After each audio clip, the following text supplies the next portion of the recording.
Welcome to the LongBox Paradox, episode 54, part of the Comic Shop News Network. I'm Dan, and I'm going to go over the new releases for January 1st, 2020. Happy New Year, guys. Got through the holidays. And let's start off the new year with rejuvenation, refocus, and all that good stuff. So we're going to start out right away with Image Comics. We have Copra issue 4 coming out. I'm not a huge fan of the series, but I know people are, so that's why I'm mentioning it. Michael Fife's art's very... You either like it or you don't. It's kind of where I'm at with that. We also have Death or Glory number 8. I'm going with the cover A by Bengal. And it's Rick Remender. It's Bengal. I'm collecting it. It's not my favorite of the Remender titles, but I'm still entertained by it. And then we have Adelphia number 2. Issue 1 snuck up on me. I really hadn't read much on it beforehand. I gave a very favorable review on it. Rodney Barnes, the writer, actually liked and retweeted and commented on my video on Twitter when I posted it. Very thankful for the signal boost he gave me, and very cool dude to chat with on there. Manifest Destiny number 40 comes out, and I'm still on this book. I like it. It's just weird and just strange enough that it keeps me hooked. Olympian number 2 of 5 comes out. Issue 1 was okay. Gonna check out issue 2, and that's probably gonna depend if, let me know if I'm gonna keep on the series or not. Issue 1 I could have gone either way with. Dark Horse Comics, we have...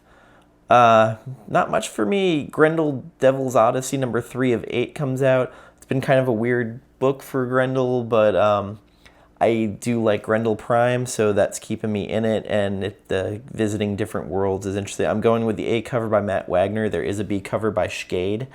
I'm just not feeling that one very much. IDW, your usual fare, G.I. Joe, DuckTales, TMNT, Urban Legends, Transformers, their usual properties. Nothing really game changing for me or anything that I'd want to buy. We're going to take us to DC Comics. Death, the Absolute Edition, comes out. Neil Gaiman, Chris Bachalo, and others. The art cover, and also artist cover art, Dave McKean.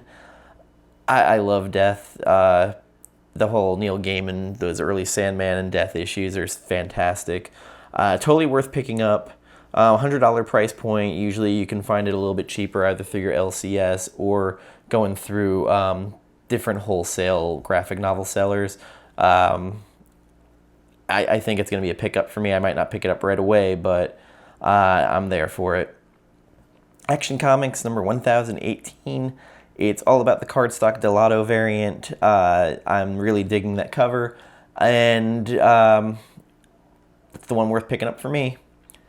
Batgirl number 42. I am not loving the book, but I am really kind of vibing on this Terry Dodson cover on the variant. Batman Beyond number 39. I am digging the Francis Manapul B variant. The colors are very vibrant and pop. The A cover is by Dustin Nguyen, but weirdly that one's not really calling to me very much, and I'm a huge Dustin Nguyen fan, but this Manapul one just catches your eye. Books of Magic number 15 comes out. Probably for me the most solid of the Sandman universe books. From there we have Detective Comics number 1018, and the B variant is by Iger Cordy, and this issue deals with the fallout of the city of Bane and the loss of Alfred. So I kind of trust Peter Tomasi telling this kind of deconstruction tale of pain. He did it with the silent issue of Batman and Robin. So I trust him to handle it well. Dial H for Hero in issue 10 of 12. I still can't figure out why I'm still buying this book. It does end up being entertaining at times. Buy at your own risk. Dreaming number 17. Again, Sandman universe. I'm pretty deep in it, and I haven't stopped buying it, so I guess I've been interested enough to keep going with it. Flash number 85. pretty much this is heading to the final showdown with the Rogues and Captain Cold during this whole Year of the Villain crap. The B variant by Kara Andrews is the one I'll be picking up. Josh Williamson has done a great job writing this book since he took over, and I will leave it at that. Next we have Joker Harley Criminal Insanity #2. I'm kind of digging on the Matina A cover. I surprisingly really liked issue 1 of this. It was a good reimagining of the Joker Harley tale, and I give it a good review. And I'm not a huge Joker Harley fan, or at least their relationship. The B variant is by Mike Mayhew, one of the nicest dudes I've ever met on the con circuit. Justice League Dark #18 comes out, and the variant edition is where I'm at with it. Clayton Crane does a phenomenal job on this cover in particular. Take a look, check it out, buy it. Lois Lane #7 of 12. Yasmin Putri is on the variant edition, and it's a takeoff of Superman ripping his shirt open, and totally digging the vibe on it. One I'm kind of all over the place on is Red Hood and the Outlaws 41. It has a Philip Tan variant. Artemis and Bizarro are back, and I don't think I give enough craps to buy it. Marvel Comics, we have Daredevil #16. The A cover is kind of the one I guess I'm going to go with. It's by Tedesco. I'm not a huge fan of the artist and the interior, Jorge Fornes. I'll pick it up anyway just because Daredevil's been so damn good by Zdarsky. Doctor Doom #4 comes out. LaRocca's art has been good. The story has been very good, and totally down for it. Hawkeye Freefall #1. The Otto Schmidt variant is the one I'll probably be picking up. It has its moments. Actually, both covers are kind of a little too busy for me, but I want to check out what's going on with it. We also have Marauders #5, one of the most solid books out of the Dawn of X, in my opinion. And then Miles Morales, Spider-Man #14. We met Billy Morales not too long ago. Now we have Spider-Man versus the Ultimate Green Goblin. The book hasn't been as great as it used to be, but it's still solid. We have Punisher Soviet #3. You can't go wrong. It's Garth Ennis on writing Punisher. His tales have always been great. Then we have Star Wars #1, the relaunch. And for me, the variant to get is the Chris Sprouse Empire Strikes Back with the Empire Strikes Back, the probe droid on the cover. I don't know why, I've always liked the design of that damn droid. Thor #1 comes out, and it has a lot of variants. For me, the Art Adams variant is the one to get. There's an interesting Jen Bartel one too. Chris Anka Rainbow Bridge. I'm weirdly not in love with this redesign by Klein. It's not horrible, it's just weird for me, at least looking at it. Web of Black Widow #5 of 5. I kind of weirdly like this Simone Bianchi cover for the variant. And then X-Men #4, Dawn of X. Book's still solid. All the different titles coming out all one time kind of made it a little bit of a convoluted mess. At least for me, especially some of the titles, I just don't know why they exist. Excalibur and Fallen Angels are 2 of those. Dynamite Comics, just another, yet again, boys omnibus. Red Sonja, Vampirella, Betty and Veronica, the usual fare from them. And just right off the top here, the comics and graphic novel is just the basic indies. Boy, it's not a good week for the indies at all.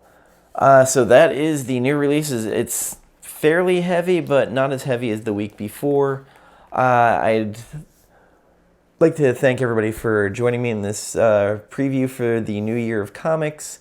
I should be back on a normal schedule again, and I will be doing movie reviews again, starting with The Grudge this week on the new version coming out.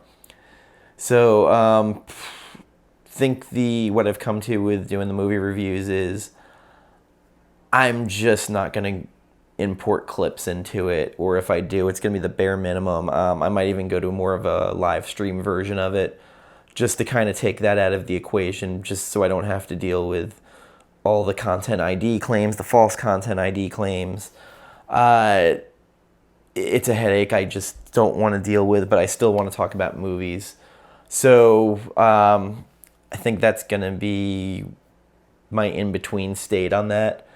If you haven't watched it, Gambit and I did the non-spoiler review of Rise of Skywalker, and the Comic Queen and I did a Ink Panels graphic novel book club special episode where we talked about nothing but Doomsday Clock issue 12, and I think we're going to be getting back together again to do a full series review because there was a lot to unpack, and issue 12 alone took almost the whole hour.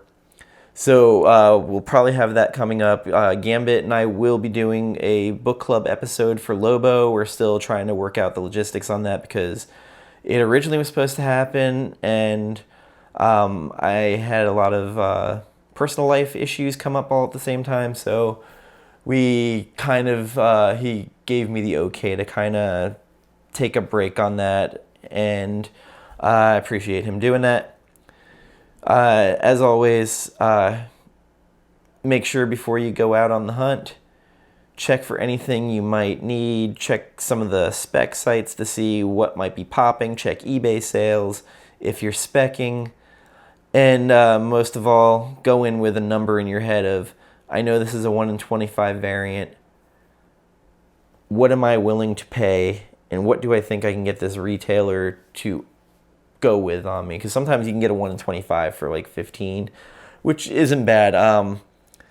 Just know in your head what you might be able to talk down to, or what you are willing. Have a number in your head. I always have that theory also. If I have a book in my collection, I kind of go with, what's my magic number of I should sell at this price? Of course, if it's graded, I usually have a higher number if they're raw. I usually will go to the average sales on eBay and then work through there.